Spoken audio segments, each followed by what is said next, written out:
everybody, Holly Kohler here from Michigan, and today I am going to show you guys how to do the cheeseburger skillet. But first, before we walk through the steps to do the cheeseburger skillet, I want to just give you a little tip and show you what I do. So I am a little bit of what you would call a meat freak. I love red meat, but I'm kind of picky about it. I only get ground sirloin. I get the very high ratio, like no fat, 96.4 is usually what I get. So when I cook it in the Instapot. So I've just pulled the meat out of the Instapot, which drains all that grease and gross stuff. And the meat doesn't cook in the grease. So it's a great way to kind of cut down even more fat on your red meat. So now what I have, which I'm gonna flip the camera around here, I have it out of the Instapot, and I usually cook it for a few minutes just to make sure that it's all the way done. It's not pink in the middle. And then what I do is I throw it in my food processor. So it chops it down really fine. And this is a great way to spread your meat, so to speak.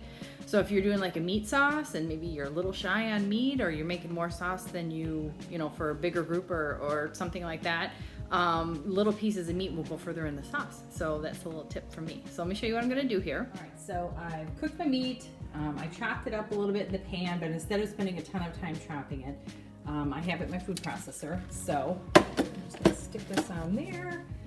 And this is like super close, so sorry about this. And it's all ready to go, and you guys can see it's kind of chunky. So give me one loud second here.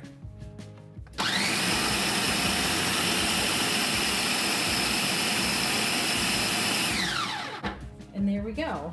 The key is to make sure that the beef has time to sit and dry, so it's not real wet or oily. And there you go. It's nice and finely chopped. And it just took a second. So now we're going to take this and turn it into a freezer meal. We are going to do the cheeseburger skillet recipe. And one of the things when you see the skillet recipes is it's kind of like a Tastefully Simple version of Hamburger Helper. And yes, it's that easy, but with Tastefully Simple, it's so much better, and the ingredients are so much more wholesome. So what we're gonna do for the freezer meal is we have our 1 pound of ground beef already cooked, drained, cooled, and it's in our freezer bag. And the recipe calls for 15 ounces of tomato sauce. I have a little bit bigger one because, as you can see, it was on sale.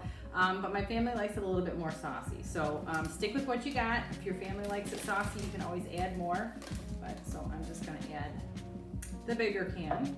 And the recipe also calls for 3 to 4 tablespoons of Mamma Mia marinara. And this little guy here is 2 tablespoons.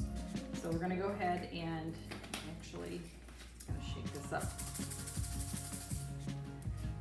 We're gonna do 1.5 to 2 capfuls of the Mamma Mia. We're just gonna dump it right in there.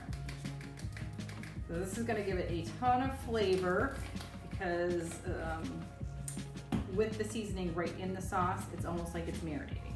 So that flavor is really gonna come through, even though we are going to get the air out and let it go into the freezer and then pull it out for cook time. So your flavor is gonna be amazing. So we have our garlic, and that's 1 tablespoon. So that is half a cup. Just kind of eye that up and then stick that in there.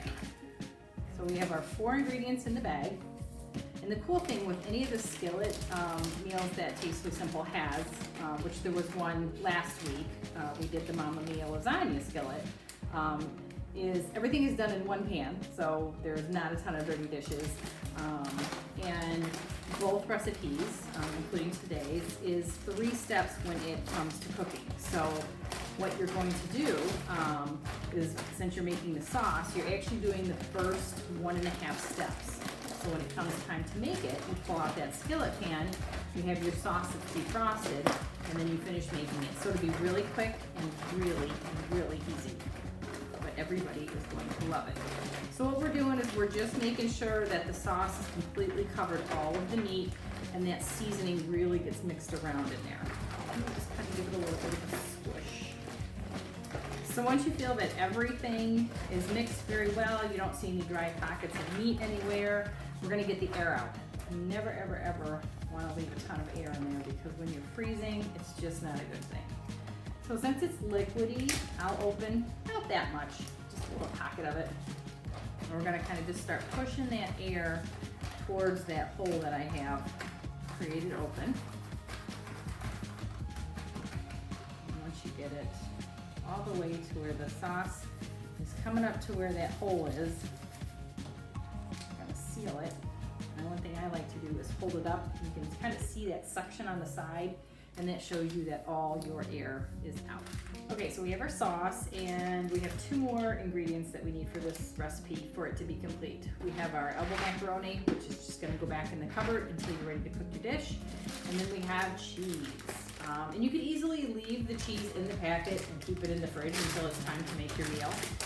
But one thing that I found at my house is sometimes cheese will disappear. And you wanna make sure that when you are doing these freezer meals, that you do have all your ingredients, because nobody likes an extra trip to the store, because it's not just an extra trip. You find 20 other things to buy and it costs you $50 to go get cheese. So the recipe calls for 2 cups. So basically it's just half of the bag that I have, but there are bags that are 2 cups.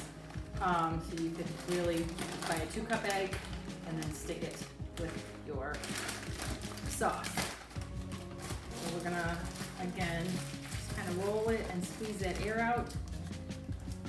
Seal it up. And now these 2 will go in a bag and they'll go into the freezer, and then they are ready to go for the cheeseburger skillet. So I hope this helps speed up time in the kitchen and enjoy your dinner.